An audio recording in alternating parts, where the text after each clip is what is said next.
in one corner, weighing in on the wonderful absurdity of masked wrestling superhero spies and over-the-top campy tropes. Hailing originally from Southern California and now dwelling in Nashville, Tennessee, wearing an orange mask with a graying skunk-striped beard, Luchador Gringo! And in the other corner, weighing in on wrestling werewolves, violent vampires, and karate-chopping killer robots, from St. Paul, Minnesota, wearing a white mask and black hat with a pearly beard of ivory, El Mayo! Get ready for Luchador Gringo and El Mayo, a Lucha Libre Cinema Podcast. Well, I'm not quite sure how we follow an introduction like that. How about you, Michael? No, let's just quit right now. Yeah, let's just cut our losses early and move on. No, welcome to Luchador Gringo and El Mayo, a Lucha Libre Cinema Podcast. This is where Michael and I will be discussing luchador films, and we're both rather new to luchador films, correct? I mean, you haven't. Very new. Very new. Yes. First off, let's make it clear that this is not a wrestling podcast. We're not going to be covering wrestling as far as current wrestling events. Nothing against wrestling. It's all fun and great too. But we're going to focus on the movies of the luchador wrestlers in Mexican cinema from about the early 50s through the late 70s. Unless you had something to talk about SmackDown or something. The WWE, Michael. I'm all about it. Okay. Nope. So if that's what you're looking for, click over to the next channel. No offense on our part. Another thing is, no habla español. We're just a couple of middle-aged white guys, gringos, that have been drawn in by luchadors and their ongoing battles with spies, monsters, robots, aliens, mad scientists, criminals, etc. I mean, these luchador movies, again, from the 50s through the 70s, had everything. So I've recently discovered these movies. While I've known that they've existed, I was doing research for a upcoming writing project, which I wanted to include the luchador tropes and mythology. So I thought I'd check out a couple of these movies, and I fell instantly in love with them.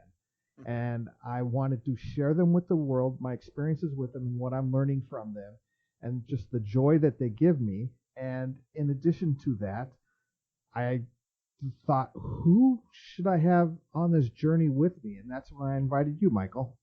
Yeah, and I'm really glad you did. My background is very similar to yours, and that I was always kind of aware that this kind of awesome genre just existed kind of outside the realm of my own experience. And I have friends who are very into it. I've read a couple of graphic novels that kind of take place in that world. We're big comic book fans here, but I just have never actually pulled the trigger on watching these. So when you said, "Hey, you want to do this?" I was like, "Yeah, that." I've always been really, really curious about this whole genre and the culture around it. So very, very excited. And as I've stated, we don't speak Spanish, and we're new to these movies. So the movies we are able to watch and discuss are movies that we're able to find that have English subtitles, and there are a few out there that have been dubbed in English. So at this point, the movies will be limited, but there are 150 or so luchador movies to my knowledge out there. And they're not all, dubbed or have working English subtitles. So in our quest to learn more and to enjoy these movies and share them with you, we're going to seek these out and see what we can do, and make them maybe available to others as well, so we could share with the world again how great these movies are. These kitschy, wonderful, wacky, yet amazing movies. Yeah, I think all of those adjectives are appropriate. I mean, these, in a world that we live in now with the Marvel Cinematic Universe, that's what these movies were back then. Spanning 3-4 decades. And there's no CGI, there's no great special effects. There many corners were cut, many sacrifices were made, but yet there's a heart to these movies that comes through in all this kitschiness and all these lower, film quality as they may be perceived, but they are truly works of art. And to begin with, I thought we'd start off with one that's just one hell of a movie. It features two, if not the two most famous luchadors of Mexican cinema, and that would be El Santo and Blue Demon. And these guys are pretty much, again, relatively new to this genre, but these are like the Batman and Captain America of Mexican cinema. I mean, El Santo is like Batman and Elvis Presley rolled into one. He is a legend. He, as his name, as his moniker may suggest, he is almost quite literally a saint, and the most famous of all luchadors, perhaps. So, the fact that this was Blue Demon and Santo, and the movie that I'm talking about, Santo y Blue Demon contra los monstruos, which is Santo and Blue Demon versus the monsters. And boy, are there monsters in this movie. Yeah. They're going after Abbott and Costello Meet Frankenstein with these monsters here. Exactly what I thought. And I love Abbott and Costello Meet Frankenstein. It's one of my favorite comedies, and it's one of my favorite horror movies. Yeah. It is a great movie, and this movie has very much the same approach, except with more, I don't know, flying kicks and karate chops. Okay. The movie starts off with sort of an introduction to the major players that are going to appear in the film. It looks like it's almost kind of like a weekend camping trip, home movies type of thing, because it introduces it Santo, right? Right. It introduces Blue Demon. You're talking like in the credit sequence here. Exactly, the credits. And then we see the Mummy. Yeah. The Cyclops. Uh-huh. Frankenstein. Credited as Frankenstein, but it's actually his monster if we get, technical, correct, Michael? That is correct. Perhaps my favorite translated, El Hombre Lobo. Uh-huh, yeah. There's a comic book title for you right there. The Wolfman. There's the vampire, and then there's the vampire woman, which we end up getting a couple. Right. I was a little confused about that. But, and then, there's, Mad Scientist's brother, Mad Scientist's niece, which happens to be Santo's girlfriend, etc. And they all play into this exciting movie that starts off with like an undercard match at a wrestling arena where it's the battle of beautiful women, our luchadores. Looks like it's a 3-on-3 match, and we see Santo in the crowd observing from the back of the arena like he might be shopping for a new lady friend. Santo doesn't mind playing the field. Let me just I'll not at all. Observe that right now. Like I thought he was all like really serious about this one person that he spends most of his time with in this movie, but you might be right about this though. And just the air of Santo as he's watching. I mean, he's wearing his coat, his blazer, and a turtleneck, I think, and he looks cooler than hell. Yeah. Amid the crowd, and there's a lot of stock footage of the crowd, because at some points the arena looks immense and huge, and other times it looks like it's set up at the auxiliary room of a YMCA. Right.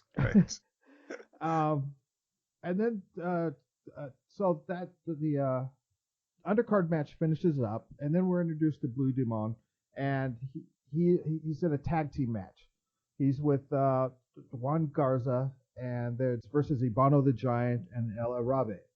And it's called the Night of Stars. So this is a big, big match. And again, it's just Santo kicking back and watching this. Now, since this is Luchadors and Lucha Libre Cinema, all these movies have wrestling matches. As they should. As they should. And from my experiences of the dozen or so luchador movies I've seen since falling in love with them, they're all pretty much the same. And that's not a criticism. It's just pointing out that the true magic of luchador movies are the outside adventures of when they're acting as super spies or superheroes. So that takes up almost the first 10 minutes of the film. And then we're like at a funeral attended by only two mourners, correct? Mm-hmm. Mm-hmm. And it's the brother and niece of a departed famous scientist, Dr. Hadler, or Halder. It's spelled one way, it's pronounced another way. We'll change it up throughout this podcast, I'm sure. But they're being observed by like a handful of green zombies, which look like they may have been, I don't know, stand-in doubles for the old Lou Ferrigno Hulk TV series. Sure, yeah. And a little person, wearing a black derby. Yes. We cut to Professor Otto Hadler, or Halder, and his daughter, Gloria, reading a newspaper about the death of Dr. Halder. So we're going to have a Professor Halder in this movie and a Dr. Halder in this movie. And they're discussing the strange research that the professor's brother, the doctor, following? You getting all this? I'm getting it, yes. That he was doing, and about whether or not they should have incinerated his body. Yeah. There's some reason to be concerned that maybe they should not have left that intact. Now, naturally, the derby-wearing little person and the green zombies walk off with the body. Mm-hmm. And did you notice they carried him into the crypt in a coffin, but it looks like they carry him out wrapped around in, the rug from The Big Lebowski, rolled up. Yeah, his bare feet sticking out. His bare feet. I'm glad you brought that up. I don't know why the bare feet. Is it to show that it's a body? That's, get the point across that it's an actual real body? Or I was wondering, is this like a tradition? Is this So I did a little research on this. Okay, great. Why some people are buried without shoes. Okay. So you're going to learn something on this podcast as well. Now, the things I've discovered was oftentimes the feet are mangled and the shoes are too hard to put on. Interesting. Okay. This did not appear to be the case. No. Another thing is bodies would often, before the funeral, before the burial, would be out on display, and in some cases they would be displayed on the dining room tables of homes. Okay. And it was bad luck to have shoes on a table. So that's why they wouldn't wear shoes as a corpse on the table. Alrighty.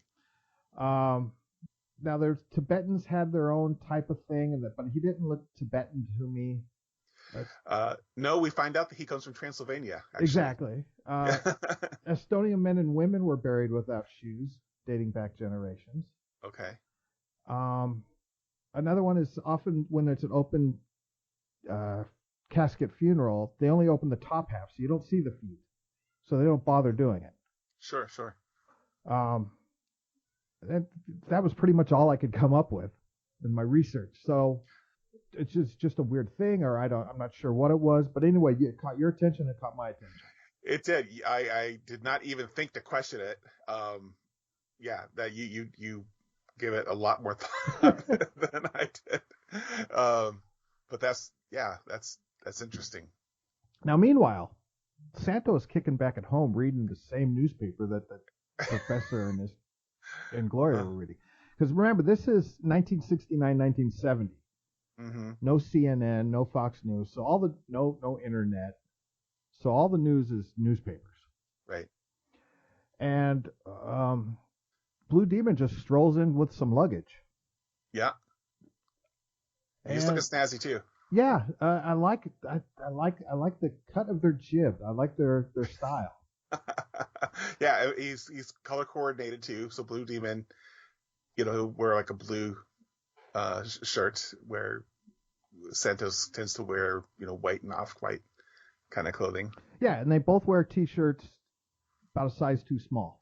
Yeah, well, yeah. Why wouldn't you? Yeah, when you've got you got barrel chest and cannons and like they got. Right. Now, Santo is obviously concerned that although Hadler is dead, that something may be up. But Blue Demon assures Santo that there's nothing to worry about, and Professor Hadler and his daughter Gloria, who is Santo's current girlfriend, are safe. Relax, enjoy your vacation, he says. Now, apparently that's what the luggage was for. Right. They're both going off on vacation. That we get the impression that they have faced this Dr. Hadler before. Yeah, watching this movie was a lot like coming in on like the Marvel movies during Captain America Civil War. Mm-hmm. It's like there's clearly like a lot of stuff that we've not caught up on here.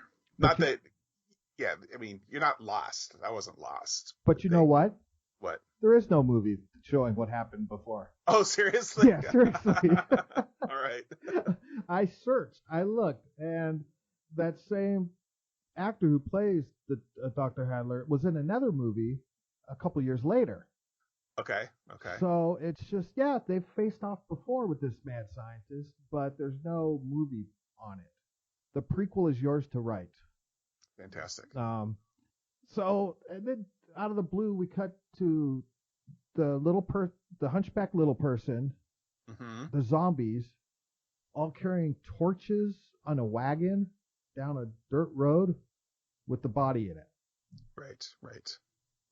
And Blue Demon is driving in his convertible sports car, apparently on his way to his vacation, observes the wagon heading toward a mysterious castle in the distance, and decides to follow. At which point we cut to an underground laboratory. Now keep up, everybody. Can I just say something about that?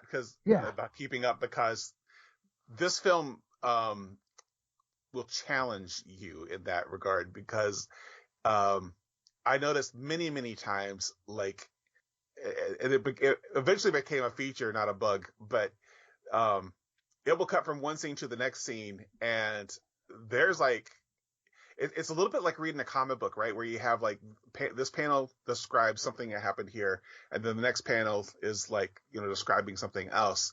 And then like, there's all this stuff that happened in between that your mind has to kind of fill out. And so the scene is kind of an example of that, where, 1 minute they're traveling to a place, and then the next minute, they're already in the place and halfway through a conversation. And, kind of, if it was shot in a traditional way, or it's a traditional, like, in the sense that I'm used to it, like we would like seen them go into the castle and get settled down and maybe have a little conversation kind of building up to the next scene. But this movie is just like, bam, here's one thing here, bam, here's another thing. And it's up to you to kind of like connect the dots in between them, if that makes sense. Yeah. They take that, what's that old writing adage, enter a scene late and leave early. Yeah. They take it to the extreme. Yeah, they do. Because they got to save room for extended car chases,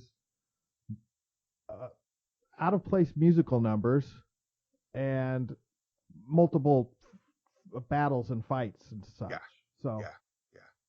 So in this underground, this little person, we clearly discover he's a hunchback now. And he's working all sorts of electronic equipment, like from a 1970s Radio Shack catalog. Sparks are flying everywhere. And this whole movie, this is what I take out of it, Michael. Okay. The appearance of that strange short creature monster with the large exposed brain. Yes, I love him. It's like my favorite character in this whole thing. Right? What the hell? Doesn't say a word, doesn't do anything, but he's just there. He's about 3 foot tall. Looks like a cross between a gray alien and, I don't know, some sort of tiki.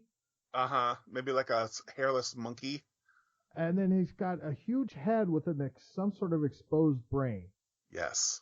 Yes. And he doesn't blink because his eyes are just like caves of blackness in his mouth. And he just watches and observes. And I have no idea who this guy is. I kept waiting for him to do something. When fights happen around him, he doesn't do anything. No. No. See, and it's really disappointing that to find out like none of these characters are from a previous movie. I figured like, okay, this is some character from whatever the movie before was, that he was probably like a big deal in that, but they're just gonna kind of let him be in the background on this one. But that makes it even wilder that he's just introduced as kind of background. Just Yeah, I poked around. I had to find out what this thing was. okay, all right. And apparently he does appear in another movie, but not a movie that has anything to do with this, or Luchadors. Okay, Because the Cyclops they borrowed from another movie as well. all right. So are they just borrowing costumes then, or okay? Yes, that's all it is. Gotcha. So unfortunately, again, this may be something we have to write and create the backstory for this guy. Yeah. Down the road, because it was just that's what, like, again, out of this whole movie, that's what I freaked out the most about. Yeah, he was awesome. That was what I was most excited about. So we find out that this little person's trying to bring Dr. Hadler back to life, or cook him like a baked potato, or something like that. Mm-hmm. And and then Blue Demon has found the castle, and he's managed to get inside. He's starting to make his way towards the underground lair lab where this is all happening. Now we find out that this little person with the hunchback, so I don't have to call him the little person with the hunchback anymore, is named Waldo. Right. And he is Dr. Hadler's assistant, or his Igor. All mad scientists need a hunchback assistant. Absolutely. Now this guy, Waldo, may have been the most charismatic actor or character in the whole movie, I think. He had a lot of personality, that's for sure. He was known as the Dwarf Santion, was what he was known in Mexico as, due to his diminutive stature, of course. Rafael Munoz Aldrete. He was born in 1929. He just died almost 20 years ago in 2002. And he played in a number of movies that required a short person, like in Puss in Boots, and he played a skunk in a Mexican version of Little Red Riding Hood. Awesome. But he is just a little bastard in this movie. The way he barks orders to the zombies, and the way he just wants to dissect who they capture and stuff like. He's probably the most evil, twisted of all of them. Yeah, he has this whole thing. You promised me I could torture and experiment on my own human people. Yeah. He's very excited about that. He's the most monster of all the monsters, and there are a lot of monsters. Say that 10 times real fast. Yeah, I can't. And they're all big size, and yet he's the smallest one and just the most wicked of them all. But while this is all going on, Blue Demon is discovered by a rather skilled combatant zombie, who manages to knock him out with a piece of wood or something like that he finds on the ground. Yeah, I gotta say that both Demon and Santo are much more impressive in the ring than they are fighting in castles and in the woods against monsters. Yeah, true. Now I've seen a handful more of films than you have, and there are better fight sequences. The fight sequences in this film aren't that. Let's just say they're not the best choreographed elements. There's some fine choreography in this movie, but that's actually dancers singing songs during a stage production later.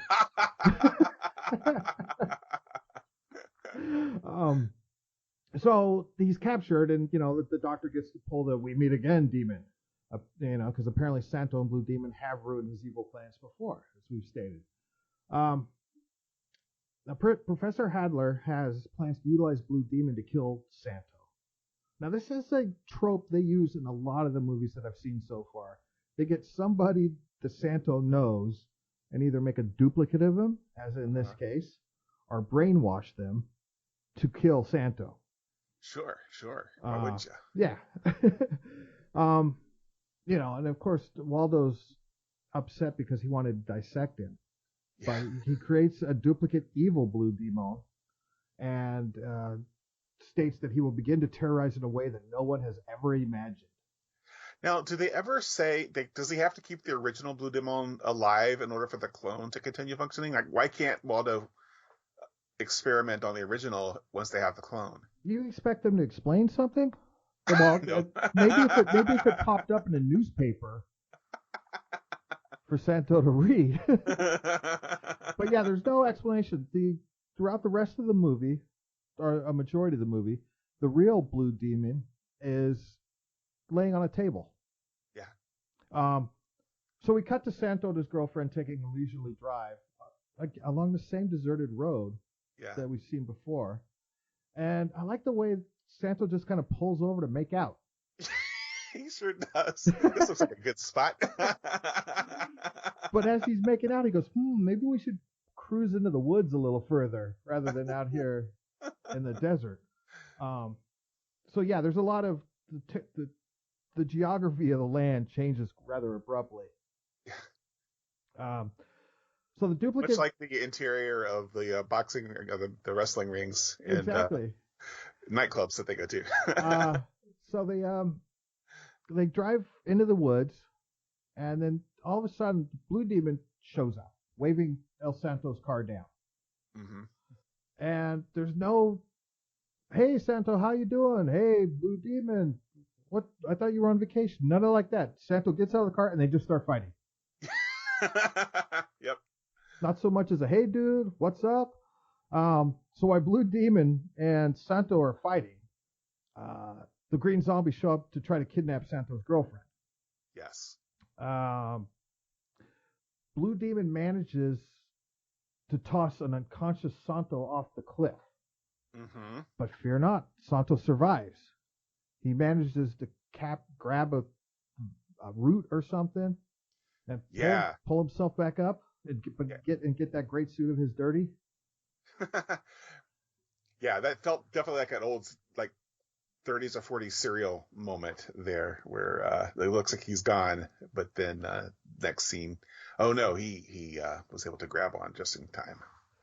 So then there's a long car chase with a lot of unnecessary swerving. Perhaps, these zombies can drive cars as well. Yeah. But not too well, because it looked like Blue Demon kept reaching over to grab the steering wheel. Yes. Blue Demon does not trust the zombie driving. But they end up at one of the most spectacular. There are two good stunts in this whole movie. This was one of them. Gloria ends up managing climbing out of the moving car being chased into Santo's convertible. Yes. And then the bad guy car plummets off a cliff and blows up, and Blue Demon walks out of the accident in flames. He's pretty tough. Yeah, well, yeah. Now is regular Blue Demon that tough, or is that just the duplicate? Well, I bet he's that tough. Well, they end up saying that his monsters, the Doctor's monsters, are invincible. Okay. To a point. Well, we'll explain later as we go on. So Santo returns his girlfriend Gloria back to her father, Professor Hadler, and they figure out that Dr. Hadler, not to be confused with Professor Hadler, but Dr. Hadler, has been resurrected, and the green zombies are his goons. Yes. This is before the monsters, all the other monsters have yet to show up. Right. But this is when it starts to roll. This is the let's get the band back together type of thing.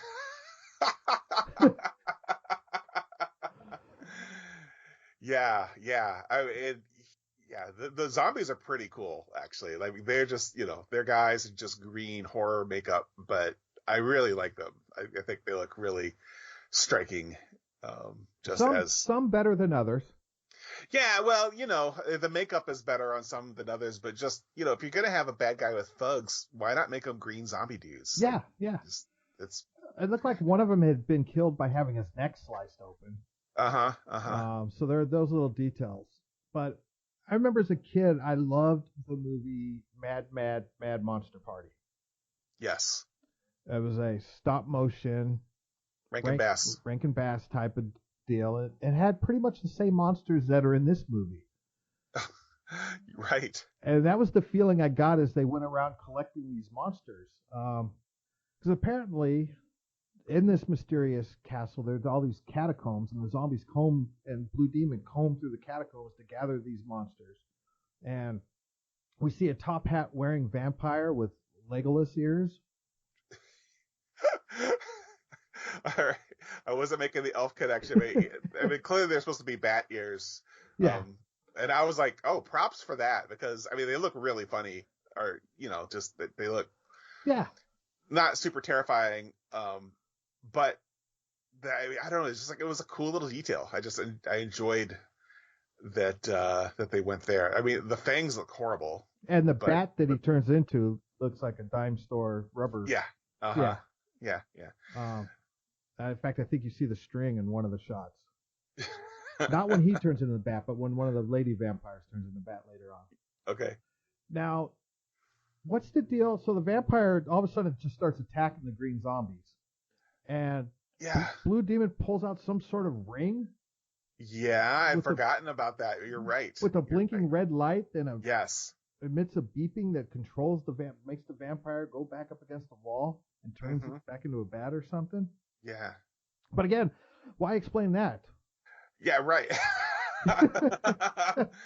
Yeah, I mean, clearly, I guess Dr. Halder has given Blue Demon this thing to control the monsters, and we never see it with any of the other monsters, if I remember correctly. Yeah, it's never used again anywhere.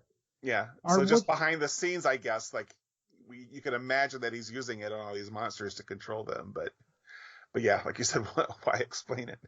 So that and then so all that sort of excitement with the vampires going on, we cut back to Santo the Professor, hanging out in the professor's study, investigating what Dr. Hadler could be up to, and that's when we find out the family originated from Transylvania, and the two brothers are different while, they look at science in different ways, and the other one got sort of a god complex to resurrect the dead, and etc. So as we learn a little bit of that, we cut to the second monster they recruit, which is the mummy. Mm-hmm. Now apparently they're just wrapped up corpses and skeletons and sarcophaguses and caskets strewn all over this castle. Yeah. Because I'm guessing that the vampire came from somewhere in the catacombs underneath the castle. Okay. They find the mummy and they pick up his casket and carry it off to the lab. But this mummy looks like some sort of geriatric patient wrapped up from head to toe. Yeah, his shambling does look a little bit more like he's just kind of in pain. Yeah. Like he can't quite move around really well. And he never brings much to the fight. No. And then after we get the mummy, we see Dr. Hadler using some sort of blowtorch on a wall of ice in which to unthaw the Cyclops. Yep. I guess he just had that on ice. On ice. Yeah. Just chilling. Now I like the Cyclops is the most out of place monster. The effects of the Cyclops are, it's like, oh, hey, we got this costume over here, let's use it, but we don't have room for Cyclops. We have to use the Cyclops costume. Look, here's what I think. Its eyes move and its mouth opens. Yeah, it's an awesome costume. I kept getting, just the way he was used in the movie, I kept getting Creature from the Black Lagoon vibes. True. Yes, that's exactly what he is. Apparently he's amphibious. Yeah. So I think they wanted a Creature from the Black Lagoon, but they had a Cyclops costume. Right. That makes total sense. And, why spend the $12 on a Creature from the Black Lagoon outfit when you've got the zombie outfit with the animatronic eyes and mouth? Yes. So and then we get the Hombre Lobo, the Wolfman, and Frankenstein's monster, but there's no explanation on where they come from. No. And Frankenstein's monster has a killer mustache, by the way. Yeah, and a goatee. And a little goatee. Yeah. Yes. Yeah. A total it looks awesome, and it looks like a dime store Frankenstein mask with the added the mustache and goatee. Right. So he gets them all lined up in his laboratory, and using the baked potato device, he manages to mind control them all, and threatens to destroy them if they do not obey his orders. And so then we get a good March of the Monsters sequence where it looks like they all look like a bunch of older teens still trying to trick or treat. Now the Wolfman attacks a family out of the blue. Yep. And that little kid is credited in the movie as little boy whose family is attacked by Wolfman. Yeah. Or killed by Wolfman. Right. The Cyclops attacks a fisherman, giving us that creature from the Black Lagoon vibe. Mm-hmm. And then it cuts to a scene all of a sudden where there's some sort of detective, a Commissioner Gordon type, going, who's committing these murders? And El Santo's like, these look like animal tracks. I will get the animal responsible for the killings. And then boom, we cut to where Frankenstein interrupts a young couple in love. And I like how Frankenstein just steps on the guy's head. Oh my, yes. Before carrying off the girl, who I Right. think maybe becomes one of the vampire women later. Maybe not. I'm not sure. Oh, okay. Yeah, I didn't connect those dots, but I think that's... And then the that's a vampire good theory. preys on a young woman who becomes one of... Because there are only two vampire women, Right. but they get 3 girls. Oh, do they? Yeah. Well, maybe the girl that Frankenstein kills her boyfriend, maybe she's not one of them then. Maybe not. But I like how Santo goes swimming in like the ocean looking for clues about the Cyclops, Of course. but then crawls out of the tiniest little puddle. Like a wading pool. Yeah. But there's a kind of a fight where they just kind of manhandle each other, and he manages to slay the Cyclops with a wooden stake. Smash cut, Cyclops ends up back in the Mad Scientist lair where he and Waldo are performing a life-saving surgery on the monster. Right. And Dr. Adler vows revenge for almost destroying one of his monsters. Yes.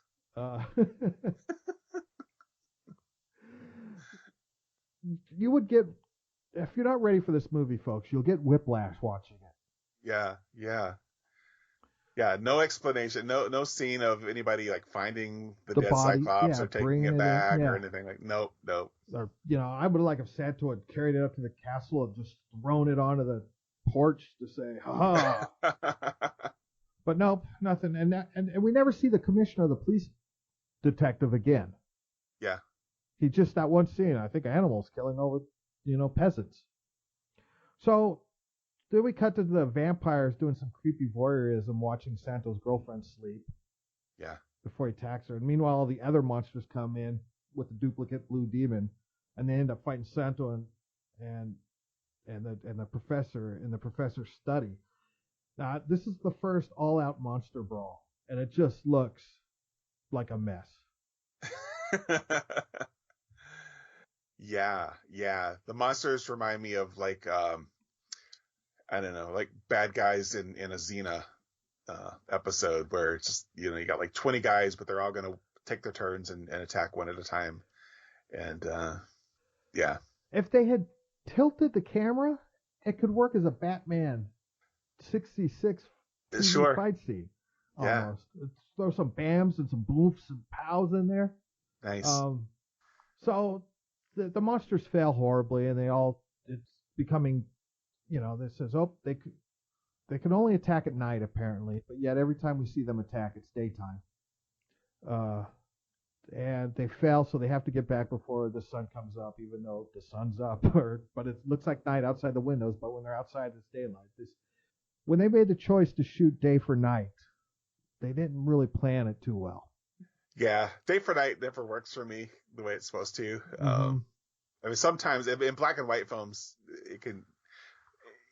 they can pull it off sometimes just because there's an aesthetic about it that I kind of like. But I mean, this movie is in full color, and it never actually looks like nighttime. So then we cut to Arena, Mexico, and a wrestler out of the blue has challenged Santo to a match, regardless that he's investigating a resurrecting mad scientist and all these monster animal killings and whatever going on. He's been challenged He has to challenge. Yes. He has to accept the challenge. It's time to go to the wretch, and it turns out to be a plan hatched by the evil mad scientist, of course. Yes. And it's the vampire will be the one wrestling. Now, this vampire, mind you, is kind of a sickly-looking Nosferatu's kind of dude. But yet, when they get that mask on him, and he goes into the ring, he's as buff as Santos and Blue Demon. Yes, he is. I like to like the vampire typically has like this kind of blue pallor over him, like they've made him up to kind of look like a corpse. And they did actually like take the time to show his handlers applying makeup to him that made him look more like a human being. Right. They get some flesh tone makeup, some coverall, but apparently they did 120,000 layers to beef him up. Yes. So they fight, and Santo in these matches, luchador matches, it's just not like the wrestling we're used to today, where it's pinned and you lose. They're done like a series of 3 falls. It's best 2 out of 3. Okay. So Santo wins the first fall, and the vampire almost beats Santos. And it looks like he's going to bite his neck, but that's when Gloria, who's watching from the ringside seats, rushes up to the ring to help Santo, and the vampire sees her cross on her neck, on her necklace. Yes. Turning him into a rubber bat to fly away. Yeah, and as cheesy as that effect is, this is one of those smash cuts that worked really, really well for me. That he sees it, freaks out, and then bam, he's like a bat flying across, and it was just so unexpected. Yeah. That it was effective. And then all of a sudden, all the other monsters show up in the ring. Yeah, from nowhere. From nowhere. They're like already standing in the ring. Yeah, and they end up fighting Santos, and other wrestlers come to Santos' aid, and it's just another chaotic second all-out monster brawl. Yeah. But they lose, and the monsters walk away. The lights go out, and the monsters get away. And it's another monster march of shame. And the vampire gets another young victim, a dancer, because the newspaper tells us the dancer is reported missing. Yeah. And we see that she is now a female vampire in a bikini. Yes. I'm laughing because of what comes next. Now, apparently, they shot more adult material for this film. Oh, really? But it was like Santos and his girlfriend hanging out in bed, and we see her topless. Huh, okay. But that didn't make the final cut. Okay. Now, in a strange sequence, this bikini-clad vampire woman turns into a bat, flies off, and flies to Santo's car and transforms back into a beautiful woman. Yes. As Santo comes out of his apartment building, and she asks him for a ride. Yeah. Being the gentleman that he is. Of course, yes. That was the word I was thinking of too. He's driving along. He's gonna help her out. But the ultimate Santos move, let's pull over. Gloria who? Yeah. Oh no, we're not exclusive, baby. I don't know if Gloria knows that, but now I'm thinking it was her vampire charms working on Santos. That crossed my mind too. Because I want Santo to be a stand-up guy. Yeah. And so I was like, okay, maybe she's using some kind of hypnotic power. Well, she tries to seduce him, and then all the rest of the monsters show up, and they gang up and beat up on Santo. And he does a pretty good job and manages to escape back to Professor Hadler and his girlfriend Gloria. What other woman, Gloria? You're the only one. He doesn't mention, anything that went on. Of course not. Professor Hadler and Gloria decide, since the monsters can only attack at night, though as I've stated, we see them attack plenty of times during the daylight. Santo tells Gloria that she must sleep during the day and then go to crowded places at night, like the Maxim nightclub. Uh-huh. So Professor Hadler and Gloria and Santo with all that's going on in this world, with his brother bringing monsters back to life and, duplicate blue demons and all these sort of things going on, to go catch dinner and a show. Yeah. A rousing number with dancers and music. Yeah. Even has a dancing mailman. It sure does. It's all about that dancing mailman. Apparently, he's quite a famous dancer and an actor in Mexico. And that was footage from another movie. Totally makes sense. Because when you see the shots of them in the audience in the nightclub, I mean, it looks like a little cafe, like a little diner. Exactly. Where they're like just sitting on this little rickety table, and you hear like the band start to play off screen, and they all clap, and then bam, like massive big musical number, like Fred and Ginger Rogers kind of a thing. Yeah, it's almost like it's Ricky Ricardo's nightclub. Yeah. And then there's not just that one production. There's another one where then these 3 musicians come out and sing another song. So we get 5, almost 10 minutes of musical numbers. Yeah. In here, and I guess the trio singers they needed a song for the movie as well. So then brawl number 3 happens. Blue Demon just walks into the club and starts fighting Santos. Then all the other monsters show up, and we're on a perfectly pleasant night at Club Maxim. That was the plan.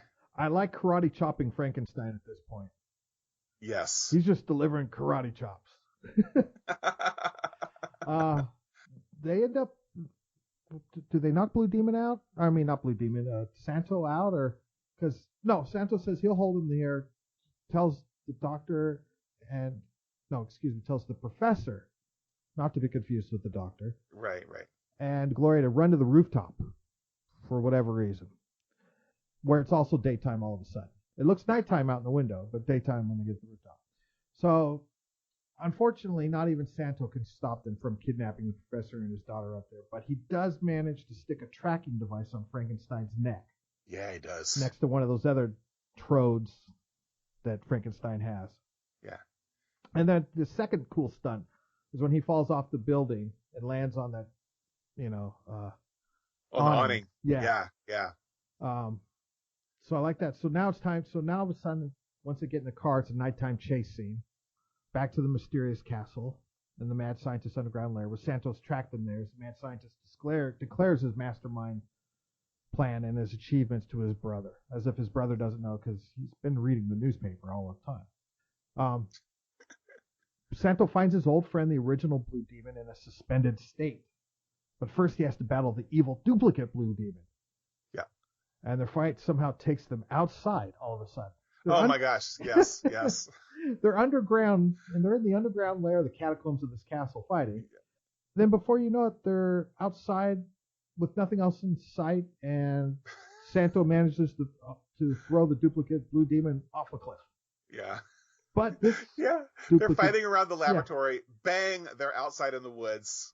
Yeah, but apparently this guy doesn't know how to survive a throw off the cliff. So no. And that's the last we see of the duplicate Blue Demon, because he returns to the lair and wakes up his old pal, good Blue Demon, to finish by going, "Hey, buddy, wake up." Yeah, it's your good friend.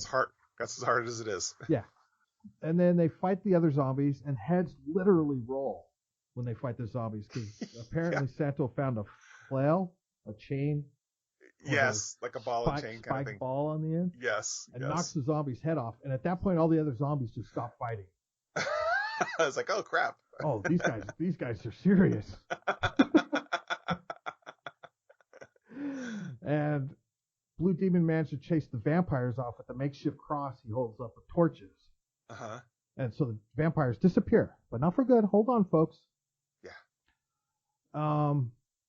Then Santo proceeds to just break up all the equipment with a flail. Mm-hmm. Meanwhile, Waldo and Dr. Hadler are just clutching each other in fear. Yes, cowering. Not trying to escape or anything. Oh, no. And we pretty much don't see them after that. We don't know what happens to them. Well, the lab blows up, so I assume that they're in there. Well, yeah, we would assume. So the two wrestlers escape with the two luchadors escape with Professor and Gloria, but not before they have stopped and stab wooden stakes into all the now sleeping vampires. into their Yes. chest. And this is the point my daughter walked in and wanted to know what I was watching. Oh, nice.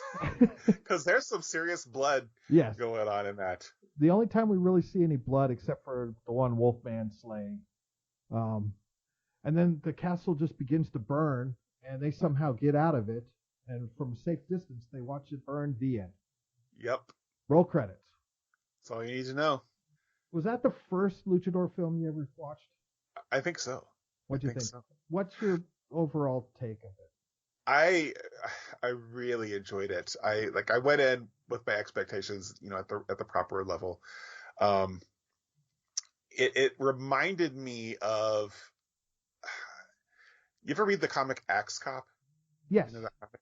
So Axe Cop is I forget the artist. I don't remember any of the names of the people involved, but basically, it's like the artist. I don't know if it was his son or nephew or somebody he was related to who was like a little kid, and basically dictated the adventures of this character to his adult partner, and who would then draw and then kind of create these adventures. But it was all out of the imagination of this young kid, and that's what this reminded me of. Like this whole plot reminded me of something like that 8-year-old dictated to somebody, and then this happens, and then this happens, and then this happens. Yeah, and then they're outside, and he throws them off the cliff, and then they're back inside, and it was just like that. With that sort of hectic pace. Maybe it's all from the mind, like St. Elsewhere was the mind of Timmy.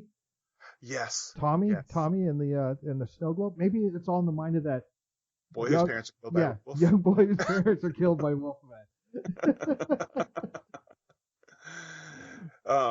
But like I said, like that ended up being a feature, not a bug. Like it was very, it's super charming the way that it is in a comes way. out. It's like I use the word kitschy, and I mean that in the most respectful and loving way. If this movie is, and all these other luchador movies I've seen so far and will continue to watch as we do this podcast, is they are fun. Yeah. Even if they're stupid. But it's and it's like all of these different influences that are mashed together, and they're all stuff that I like. I love like the old Universal monster movies. I love there's a James Bond kind of a flair to Santo. There's or maybe Matt Helm is a better example. But I don't know, it just got all of these crazy like 1960s. If it was popular in the 60s, it's in here. Yes.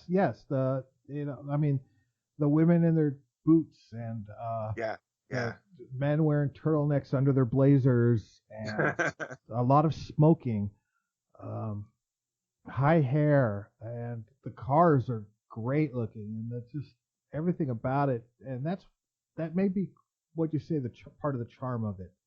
Right. Is it's if they were to, and we'll talk about this later because I want later down the road I want to discuss with you how they could do luchador movies now and what they would have, and but watching this movie, I look at many of the movies of the Marvel Cinematic Universe and I'm just like, oh, these are all luchador movies.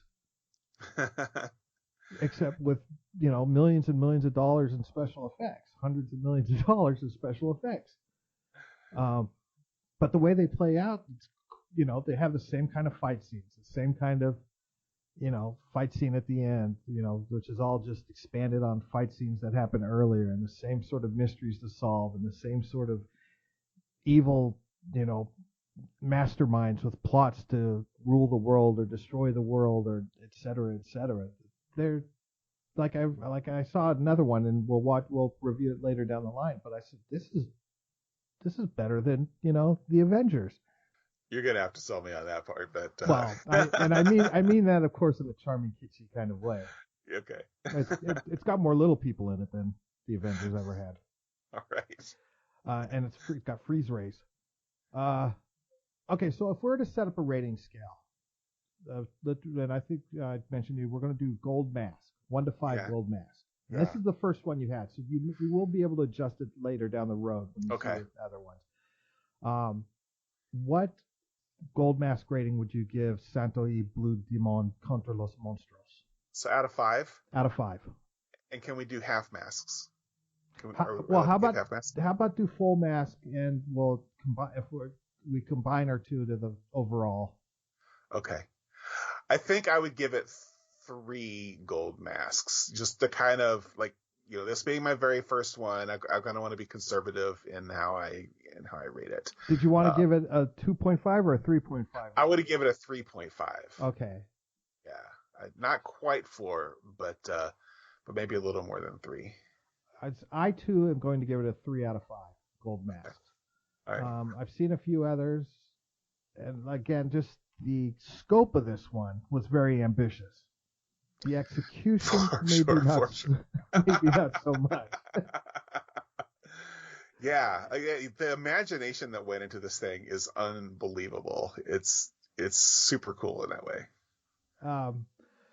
But if you're listening to this and you want to check out Santo and Blue Demon Contra los Monstruos, you can find it's on YouTube. It has English subtitles, and in fact, the Luchador Gringo YouTube channel, I have it available there, so you can watch it there if you'd like, or watch it wherever you want. I think DVDs. I think it is available on DVDs. I don't know if it's available on Amazon, and I'm also not positive if they have English subtitles on that copy.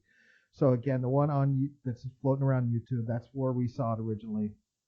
You can catch it there, and if you want, go to Luchador Gringo's YouTube channel and watch it there. It's worth the watch. It's a lot of fun. And frankly, I'm surprised this isn't a Criterion collection. I think they may be doing a collection. I think they started releasing a sort of a Criterion-like collection of Santo movies, but they should do just like because there's only like 9 with Santo and the Blue Demon together. Yes. But there's like, I don't know, Santo did like 50. Yeah, they're like 52 Santo movies, and our goal is to watch them all. I watched the very first one he was in. That was the very first Luchador movie I saw, and it is something else too. No monsters. But yeah, they should do a box set for sure of the Santo stuff. All right, so that wraps up our talk of Santo y Blue Demon Contra los Monstruos, or Santo and Blue Demon versus the Monsters. Again, highly recommended. Though we gave it 3 out of 5 stars, it's highly recommended to get a feel and get the aspect of what Luchador movies are kind of like, as well as if you're a fan of, just cheesy monster movies. This is right up your alley. Yeah. Any closing thoughts, Michael, as we wrap up into this about an hour? People need to see Frankenstein monster with that mustache. Yes, and you need to see Hombre Lobo. Yeah.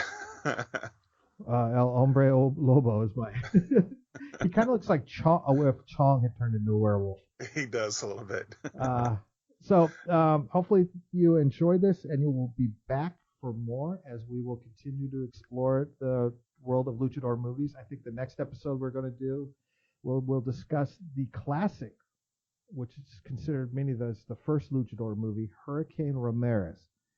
And it is about as different as you can get from the movie we talked about on this podcast, except for the fact that it has masked wrestlers in it. All right, thank you so much, and we look forward to having you join us for the next episode. Thank you.